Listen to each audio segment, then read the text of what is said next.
श्री सद्गुरु देवाय नमः। भाइयों बहनों, राधा रानी के नाम की महिमा तो अनंत है। राधा नाम जैसा कोई मंत्र नहीं, यह स्वयं में ही महामंत्र है। श्री राधा रानी के नाम का इतना प्रभाव है कि सभी देवता, यहाँ तक कि भगवान भी श्री राधा को भजते हैं। साक्षात भगवान श्री कृष्ण जी राधा रानी के चरणों की सेवा करते हैं। श्री राधा रानी के नाम का जो आश्रय लेता है, उनके आगे भगवान विष्णु सुदर्शन चक्र लेके चलते हैं और पीछे भगवान शिव जी त्रिशूल लेके चलते हैं, जिनके बाएं स्वयं इंद्र वज्र लेके चलते हैं और बाएं वरुण देवता छत्र लेके चलते हैं। ऐसा प्रभाव है हमारी राधा रानी का। राधा नाम बोलने से मोक्ष का मार्ग खुल जाता है। व्यक्ति को गोलोक में स्थान प्राप्त होता है। व्यक्ति श्री कृष्ण की कृपा दृष्टि का भागी बनता है। राधे राधे बोलने से बुरी भावनाओं का अंत होता है। व्यक्ति सत्कर्मों का चयन करता है और यमराज का भय भी उसे नहीं सताता। राधा नाम की महिमा जितनी भी गाई जाए उतनी कम है। आज जो कथा सुनाने जा रहा हूँ वह विजय जी ने भेजी है। इस कथा को सुनकर आपको पता चल जाएगा कि राधा नाम जपने वाले की मनोकामना अपने आप ही पूरी हो जाती है। इस कथा को पूरा जानने के लिए इस वीडियो को आखिर तक अवश्य देखिएगा। उससे पहले जिन लोगों ने अच्युत प्रभात यूट्यूब चैनल को अभी तक सब्सक्राइब नहीं किया है, उनसे निवेदन है कि चैनल को सब्सक्राइब करके बेल आइकन अवश्य दबा दें, जिससे नए वीडियो के नोटिफिकेशन लगातार आपको मिलते रहें। इसी के साथ अगर आपको राम नाम के प्रताप से जुड़ी सत्य कथा का आनंद लेना है तो हमारे दूसरे चैनल गोकुल भवन अयोध्या को जरूर देखें। विजय जी ने बताया, गुरु जी, राधा नाम में बहुत शक्ति है। इसकी जितनी महिमा गाई जाए वह कम है। राधा नाम से हमारे पूर्व के पाप कर्म नष्ट हो जाते हैं जो कि हमने किए हैं। यह बात मैं पूरी तरह से समझ चुका हूँ। जब तक पाप कर्म हमारे नष्ट नहीं होंगे, हमारा भाग्योदय नहीं हो सकता। नाम जप से सरल भगवान को पाने का कोई दूसरा रास्ता नहीं है। जितना हो सके उतना नाम निरंतर जपते रहिए। जैसे जैसे नाम जप बढ़ेगा वैसे वैसे हमारा भाग्योदय होता जाएगा। मेरे जीवन में भी बहुत संकट थे जो कि केवल नाम जप से ही दूर हो सके। आज राधा रानी की कृपा से सब अच्छा चल रहा है। यही तो राधा नाम की महिमा है। मैं आज अपने जीवन का वही अनुभव शेयर करना चाहता हूँ जिससे अधिक से अधिक लोग नाम जप कर सके। गुरुजी, मैं राजस्थान के जयपुर जिले का निवासी हूँ। मैं एक प्राइमरी स्कूल में अध्यापक का कार्य करता हूँ। मेरे परिवार में मेरे माता पिता और छोटी बहन है।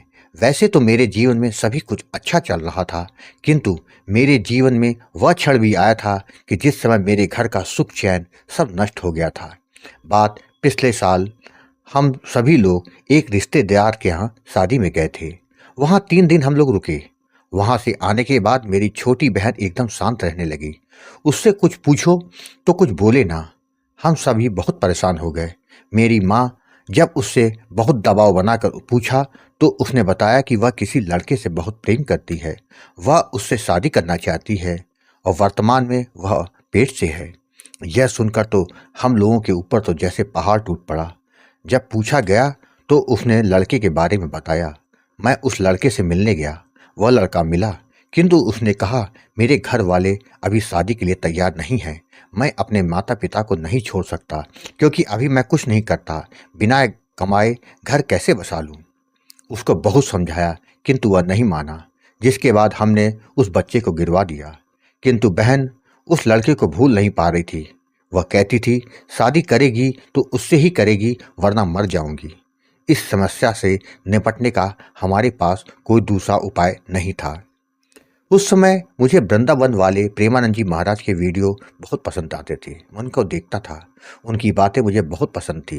वह कहते हैं कि हमारे जीवन में जो कुछ भी घटित होता है वह हमारे पूर्व जन्म के पाप कर्मों का ही तो फल है, जिससे हमको कष्ट मिलते हैं। केवल भगवान का पावन नाम ही ऐसा है जिससे हमारे पाप कर्म नष्ट हो सकते हैं। वह राधा नाम जपने को भूला करते हैं। संत की बात का मुझ पर पूरा असर हुआ और मैं निरंतर नाम जप करने लगा। मैंने अपनी बहन से भी कहा, तुम अगर उससे शादी करना चाहती हो तो निरंतर राधा नाम का जाप किया करो। हम दोनों लोग निरंतर नाम जप करते रहे। निरंतर नाम जप करने का फल हमको 4-5 माह में ही मिल गया। वह लड़का खुद चल के हमारे घर आया। उसने मेरे माता पिता से मेरी बहन का हाथ मांगा। उसने कहा कि उसकी नौकरी लग गई है। इसके साथ ही उसने अपने माता पिता को शादी के लिए मना लिया है। उसने कहा, आप लोगों को ऐतराज ना हो तो मेरे घर पर शादी की बात करने आ जाएं। अगले ही दिन मैं और मेरे पिता उसके घर रिश्ते की बात करने चले गए। राधा नाम की महिमा का ही फल था कि उसके माता पिता शादी के लिए मान गए। पिछले साल जाड़े में मेरी बहन की शादी हो गई। वह वहाँ बहुत सुखी है। उसने अपने व्यवहार से सबका दिल जीत लिया। यह सब नाम जप का ही तो प्रताप है। अब वह माँ बनने वाली है। मेरी भी शादी हो चुकी है। मेरी पत्नी बहुत ही सात्विक है। मेरे घर में सब कुछ अब अच्छा चल रहा है। यह सभी कुछ राधा नाम से ही संभव हो सका है। मेरा निरंतर नाम जप चलता रहता है। मुझे पूरा विश्वास है कि नाम जप से आगे भी सभी कुछ मेरा अच्छा रहेगा। मैं एक बात और ज़रूर कहूँगा गुरुजी, आप जो काम कर रहे हैं वह बहुत अच्छा है, जिससे अधिक से अधिक लोग नाम जप करने को लगातार प्रेरित हो रहे हैं। आपको कोटि-कोटि प्रणाम है। भाइयों बहनों, आपको यदि यह कथा पसंद आई हो तो कमेंट में राधे राधे लिखना मत भूलिएगा। अगर आपके पास भी बांके बिहारी की कृपा, वृंदावन और राधा रानी से जुड़ी कोई सच्ची कथा हो तो उसको मेरे व्हाट्सएप या ईमेल पर भेज सकते हैं। ईमेल और व्हाट्सएप नंबर वीडियो के डिस्क्रिप्शन में दिए हुए हैं। राधे राधे।